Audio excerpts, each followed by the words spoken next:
Hello, my friends. Welcome to another episode of Deep True Crime, where we explore the current cases and many times past cases, where we dive deep into understanding what happened, what has occurred, how did it turn out, and sometimes these are ongoing cases, ongoing developments.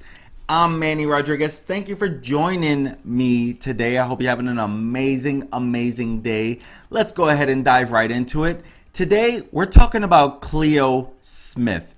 Cleo Smith was a 4-year-old young little girl, 4 years old, and she was missing for 18 days after being taken out of a tent when her family was in this tent as well. So it's a very odd case, still developing. And so as we continue to learn more, we'll know more. And that's exactly what I want to hit on today is this little 4-year-old Cleo Smith. Thank the Lord she has been found safe. And this is every bit a true crime. And even though it is ongoing and currently still developing, little by little we are learning more. First and foremost, so happy that she was found safe. Truth is, if she was not found safe, I don't think I could be reporting on this. I struggle to report on anything that has to do with little kids being hurt. I really struggle with that. And so we're going to dive into it. The little girl who, thank the Lord, she has been found safe. And she was found in really good spirits. That is one of the best things you could find. It didn't sound like she was harmed. It didn't sound like she was hurt. Sounds like she was kidnapped and abducted with someone who was obsessed with dolls. And that's where we go with this. Because Cleo, innocent little girl, 1:30 in the morning, she wakes up, asks her mom for some water because she's thirsty. That's the last time her mom would see her for 18 days.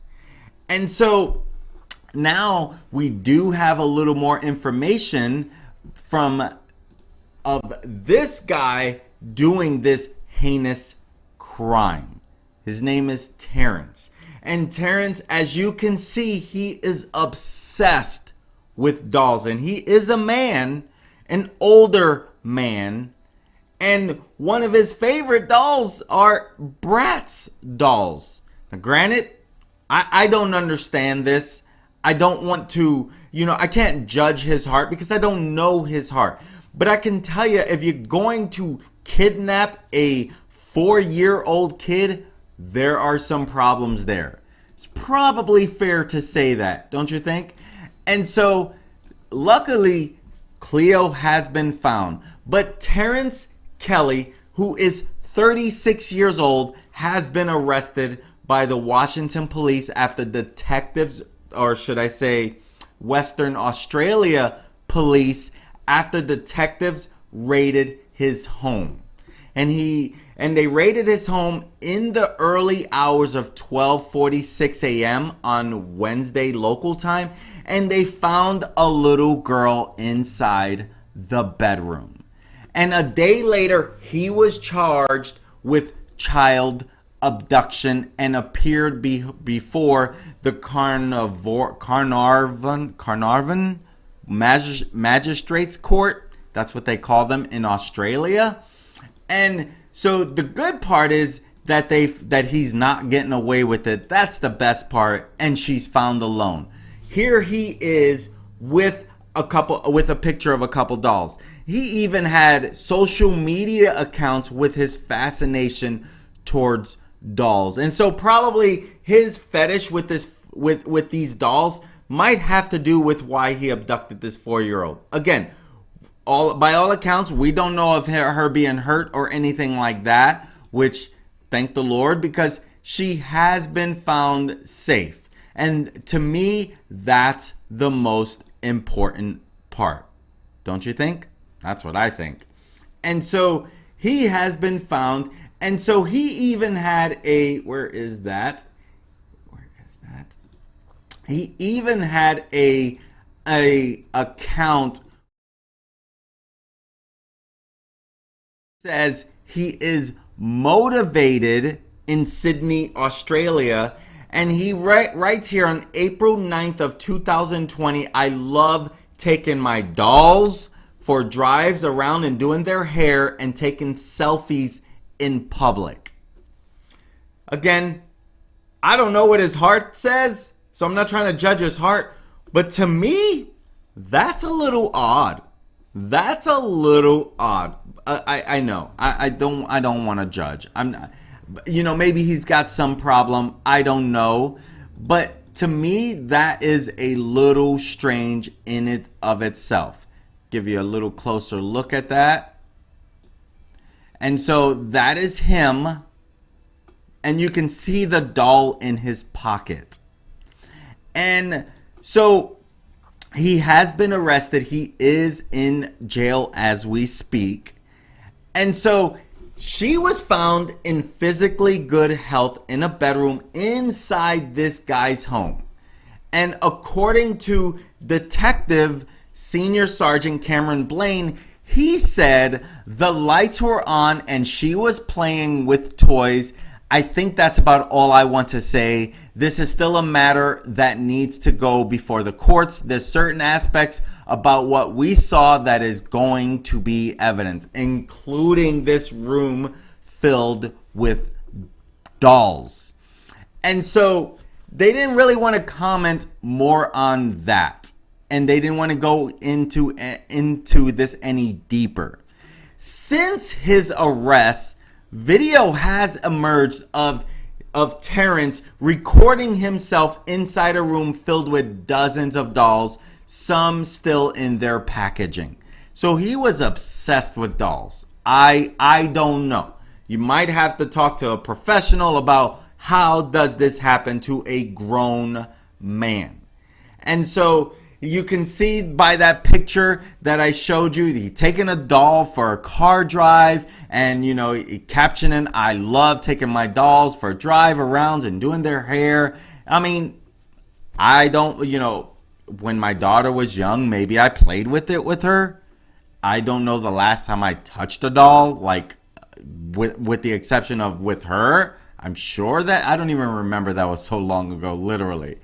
And so he's saying, in another post on social media, he is, wearing a Bratz doll shirt and holding a doll in each hand, which is what you just saw. And he's commenting, nothing beats chilling at home with my Bratz dolls. I don't know. I don't want to laugh about this, but my gosh, that is strange in and of itself. And that's where he's chilling at home with his Bratz dolls. And I don't know. You as a grown man, if you're watching this, do you have any dolls? And if you do, let me know why so I can understand it a little more. Because I don't understand it. And so someone that is in the, that sells dolls in I'm having trouble pronouncing this, Carnarvon Toy World. Let's just say Toy World.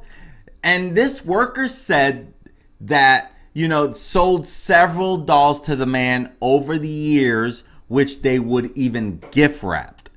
And so the store worker, she did not know when the last time was that he had visited the store, but was checking some, closed caption TV footage, which went back as far back as October 18. So maybe she did provide some footage. But during his court appearance in court, Mr. Kelly, he asked journalists in the public gallery, what are you staring at? And he told them when he got out, he would come for them. So that was an open threat. He does not sound like he's all there. Literally. I'm sorry.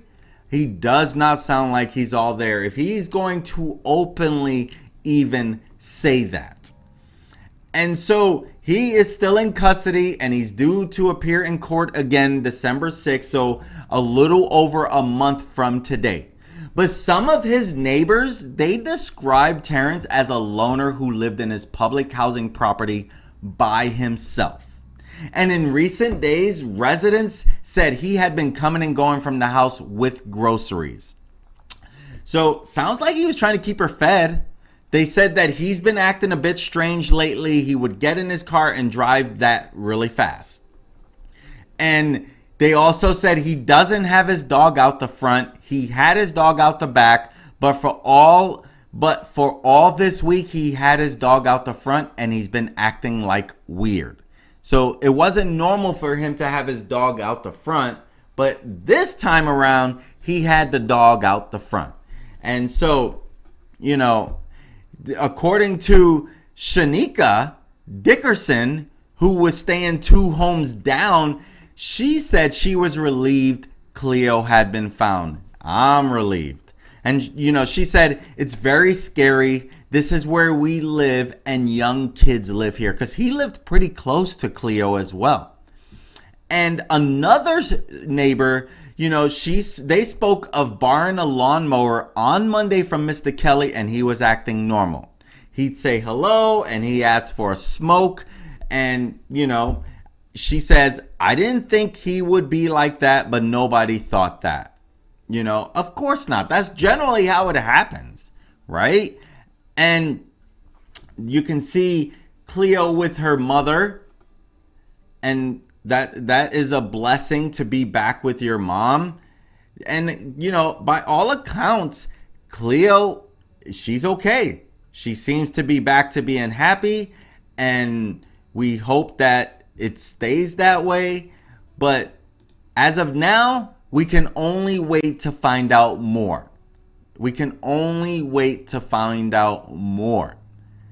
And so this follows reports that from two witnesses of a vehicle turning south of the road that leads to the remote Quoba, I'm probably mispronouncing that, campsite where Cleo was snatched. And so this helped lead to his capture.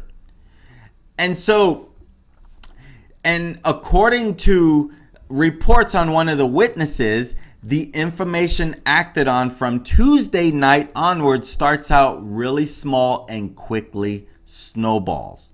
Because there were car movements, there were phone movements, the jigsaw fit the puzzle, which led to Terence. Okay, so that's good that they were following up with any lead that they can come across. I mean, right? And so, and according to one of the officers, they shared that it really took good intelligence analysts and detectives and specialists to look at all that information, put it together and go, you know what? That doesn't seem right to me. I've been doing this a long time and we are going to act on it. And that's how we get results. And bravo that you found her alive. And so on this Cleo's case, more than 140 police officers were assigned to this case. And 63 were working full-time out of Carnarvon. Man, that's a hard word to pronounce, at least for me. You know, I should have went to Wiki and see what the pronunciation is of that. And so, you know, the bottom line is we find Cleo alive. Nothing else matters. Wouldn't you agree? Nothing else matters. She's alive. He needs to pay for this because if it's not Cleo, it's probably going to be someone else. But 18 days after she went missing in Northwest Australia, thank you. And her mom says, you know, on Instagram, our family is whole again. That right there is a blessing. Let me tell you, that's a blessing. And so, A police video caught the moment an officer picked up the child and asked her, "What's your name?" And the girl replied, "My name is Cleo." And that's when they knew they had her. That's when they knew they had her. Because when she said, "My name is Cleo," there wasn't a dry eye in the house, according to Deputy Police Commissioner. And so the Deputy Police Commissioner, talking to 6PR Radio, he said, "I have seen seasoned detectives openly crying with relief. I am speechless, which is very rare. This is something we all hoped in our hearts, and it has come true." And that makes me feel so great. Cleo, I'm so happy you were found. And so obviously, you'll probably see this in the news for years to come, because I'm sure as you get older, you're going to look back on this. And if you come across this video, Cleo, I am so happy you were found alive. And, you know, once that she was reportedly had disappeared, a whole massive police search began. And they covered, I mean, you had everyone looking all over this place for her in the campsite. And they were, I mean, you had drones, you had planes, you had everyone. They were extending, they had nationwide alerts going, looking for her. And so the house where she was eventually found is just a short drive from the Smith family home. Literally. And the thing is, even though this 36-year-old Terence was found right there in the same area, he had no family connection. No family connection to them. And when they raided the home, he was not home. This in case you're wondering. He was not home. Right now, he's just being questioned, and he is due in court, and he is going to remain in custody, especially after an open threat like that. And according to police, they do not suspect that anyone else was involved with this. But 18 days later, better late than never. You would love that she did not even go through this, but for some reason, I mean, we live in a bad world. It is part of our culture anymore. Bad stuff happens. And that's the purpose of my channel here. That is exactly the purpose of my channel, is to help you be aware. Help you be aware of what can possibly happen around you to be and play safer. And I can tell you from past experience that, you know, even though I was hurt as a child, sometimes I can be a little lackadaisical and in believing that something can't happen. You know, and my wife is like, lock the doors. And I'm like, what could possibly happen? And truth is, the more I report on this stuff, the more I'm alert of what can possibly happen. And let me tell you, I've watched so many true crime shows over the years. I love First 48. I've probably watched every single episode of First 48, ready for the new season to begin. I just finished binge watching See No Evil. You know, and watching this stuff is even making me a little more alert of what can possibly happen out there in this crazy world we live in. And that's exactly why I do this deep true crime show, to help you stay aware of what could possibly go wrong when you least expect it. When you least expect it, you know? And that's exactly why I do this. My friends, thank you so much for joining me today. Thank you so much for all those officers in Australia who were quick to act and finding her. It took 18 days, but better late than never. Better late than never, because we don't know what tomorrow brings. So I don't know. Maybe he told her, I'm babysitting you. More will continue to come out on the abduction of Cleo Smith, and we can only wait to find out more. And my friends, if this is the type of content you like, you're gonna want to make sure that you like and subscribe, because when I upload content, I want you to be notified because I want all of us to be aware of what's possible that can happen out there when you least expect it. And I tell you, a lot of this happens when you least expect it. Who would have thought little Cleo would be taken out of a tent? You know, the question remains is, what happened? What happened that Cleo was taken but her sister wasn't taken? You know, why was her sister not taken, but she was taken? What was the motive that made him do this? Those are questions we don't know. Those are questions we hope to find out. Why did he abduct her? Why did he do that? How did the kidnapper know they were there? And so these are things that we hope to figure out. Because as of now, we don't really know much, do we? We don't really know much. You know, was Cleo in the house for the whole 18 days? Was she taken somewhere else at any time? You know, how will we know more about this Terence guy? You know, what tipped police off of the house? These are questions we want to know. When they finally arrested this man, where was he when they arrested him? And, you know, was there anyone else involved? As far as we know, no one believes so. No one believes that anyone else was involved with this heinous, ugly act. We don't know, and we can only wait to find out if there will be more to this ugly story.